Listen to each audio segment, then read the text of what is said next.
கர்த்தராகிய இயேசு கிறிஸ்து நாமத்திலே உங்கள் அனைவருக்கும் வாழ்த்துக்கள். இந்த நாளிலே உயிருள்ள வார்த்தை மத்தேயு 11:28, நான் உங்களுக்கு இளைப்பாறுதல் தருவேன், நான் உங்களுக்கு அமைதியை தருவேன், நான் உங்களுக்கு சமாதானத்தை தருவேன், நான் உங்களுக்கு கிருபையை தருவேன். ஒரு இளைப்பாறுதல் என்றால் பிரச்சனை இல்லாத ஒரு இடம். ஒரு இளைப்பாறுதல் என்றால் ஒரு அமைதியான இடம். ஒரு இளைப்பாறுதல் என்றால் ஒரு குழுவான ஒரு இடம். ஒரு இளைப்பாறுதல் என்றால் ஒரு புல்லு மேலே உட்காந்துட்டு சந்தோஷமாக இயற்கை காட்ட அனுபவிக்கிறது இளைப்பாறுதல்.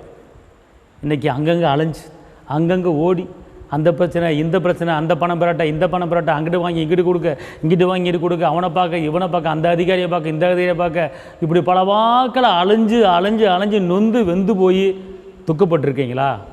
கர்த்தர் இன்றைக்கி உங்களுக்கு சொல்கிறாருங்க, நான் உனக்கு ஒரு இளைப்பாறுதலை தருகிறேன். இதுவரை நீ ஓடினாய், இதுவரை நீ அலைந்தாய், இதுவரை கஷ்டப்பட்டாய், இதுவரை நெருக்கப்பட்டாய், இதுவரை நிந்திக்கப்பட்டாய், இதுவரை அவமானப்பட்டாய், இதுவரை குற்றப்படுத்தப்பட்டாய் நீ. ஆனால் இனிமேல் உன் வாழ்க்கையில் இப்படிப்பட்ட சூழ்நிலை வராது, உனக்கு ஒரு இளைப்பாறுதலை தருவேன் என்று மத்தேயுல ஏசப்பா சொல்கிறார். நான் உங்களுக்கு இளைப்பாறுதல் தருவேன். அதனால் இந்த நாளிலே ஒரு இளைப்பாறுதல் உங்களுக்கு கிடைத்து விட்டது, ஒரு அமைதி கிடைத்து விட்டது. போராட்டம் என்பது கிடையாது, நெருக்கம் என்பது கிடையாது, துக்கம் என்பது கிடையாது, விளைவினை என்பது கிடையாது, சஞ்சலம் என்பது கிடையாது, தவிப்பு என்பது கிடையாது.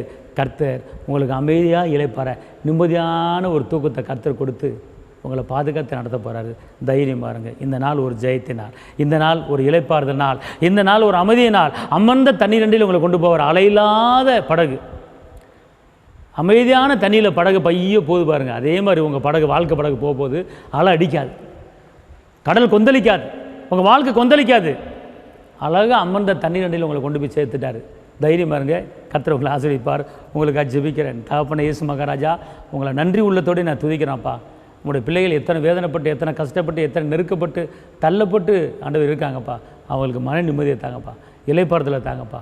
ஆண்டவர் எல்லா பிரச்சனையும் மாற்றுங்கப்பா, கடன் பிரச்சனையை மாற்றுங்க. பிள்ளைகள் மூலமாக வருகிற எல்லா நிந்தைகளை, அவமானங்களை எடுத்து போட்டு அற்புதத்தால் நடப்புங்க. பாதுகாத்துக் கொள்ளுங்க. இயேசுவின் நாமத்தில் பிதாவே, ஆமென். கர்த்தர் உங்களை ஆசீர்வதிப்பார். அல்லேலூயா.